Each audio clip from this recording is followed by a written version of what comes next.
Hello, this is Pete Cacciopi. I'm Chief Scientist Operalytics, and this is a video follow-on to the buying Metrorail tickets in Miami problem that was kicked off by ORR by the Beach blog, by, I'm not going to mangle this name too much, by Talis Yunus, so apologize for mangling your name. And Talis presented this problem as an Excel solved using Excel solver, and I offered to re-implement the problem, to port the problem into Python and Groby. So I went ahead and did that. And if you want to download the example, you can just go to Operalytics on GitHub, Operalytics/TicTat, expert section, Metrorail. The three files here. This is the engine. I'll open that up in a second. This is the engine file. This is a script file that converts the data file from JSON format into Excel format. And this is the data file in Excel format. This engine and this data, regardless of whether it's running from Excel or JSON or whatnot, this engine and data combination recreates this heat map. And I'll show that in a second. There's a few minor discrepancies, which I assume are just typos. So again, let's look at this file a little bit, metrorail.py.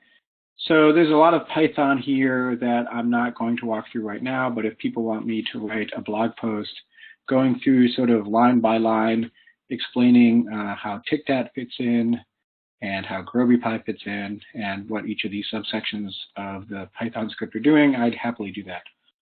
If you don't want to wait and you want to look over something, a similar sort of blow-by-blow description, you can look on my blog for an explanation of the fantasy football solver I wrote, I think it was about 18 months ago. So that solver follows basically the same format, and if you understand the pattern that's used there, it's the same pattern here. So this file, again, this file runs all on its own. You don't need to do anything with Operalytics other than install TicTat to run metrorail.py against the example data, or to convert the example data to XLS and then run against that XLS file. But what I'm going to show now is how this all works on the Operalytics cloud platform and how we can recreate that heat map here in the cloud. So we go to apps. This is the Operalytics cloud platform is just running inside Google Chrome here. Create instant app. I'm going to call it Metro. Give it a descriptive icon. Just going to make it easy to find later. I could have used a little JPEG file there if I wanted to. And here, this is that same metrorail.py file as before. So the same metrorail.py file that can be run just all on your own on your computer against Excel or JSON or SQL or CSV data can be uploaded directly into the cloud for the Operalytics cloud platform. So creating the app. Okay, now that it's created, we go back to projects. I made this project earlier. Now we're going to upload. That's that XLSX file that gets created when you call this create xls.file.py.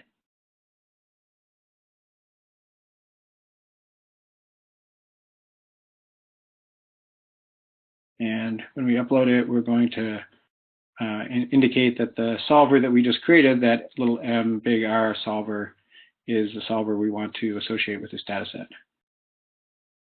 So I don't think I mentioned this before. The reason I just don't like putting XLS data on GitHub because it's not human readable, so I just put JSON data on here and then include a script to convert it.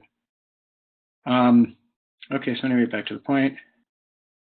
And then here are these. This is the same problem that Talis was describing, except I made tables for everything, so you can change whatever parts of the input data you want to. So, for example, there's 12 different choices here are the 12 choices for the amounts left over after you've done your trips. Here are the 10 different choices for the number of one-way trips you want to model. So between those two, 12 times 10, that's 120 submodels that will be solved, 120 distinct MIPS. And then these are the rules for the ticket office, right? These are the dollar amounts you can put on your Metrorail card. Right, so same problem. I go through that in detail a little bit more in the blog. So bear in mind this platform is a dev platform. It's been a little fussy. Hopefully it won't make us wait very long. Okay, good. That went fast. So again, this load amount summary here, this is the same results, or almost nearly the same results as this heat map here. This is just showing everything as a normalized table. But if I want to create a heat map, it shouldn't be that hard to do. So I go to visualization. Let's see, the data I'm showing is the number of one-way trips. And the dimensions I'm measuring it by are amount left over and number of visits. Right. The data is the number of visits because that's the objective function. The metrics are amount left over, number of one-way trips, and then I think we want to do it in this order. And then we want it like this as a heat map. And that looks good as consistent. You see these two characteristic little white squares.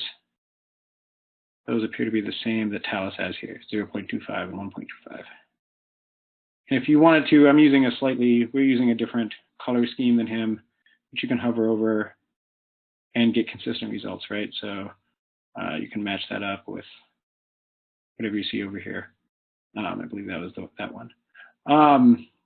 Okay, that seems like a good stopping point. So thanks for your attention. And again, feel free to look up the other resources I have online about TICDAT if you're curious about that, or to ask me to blog again, going through that code in detail.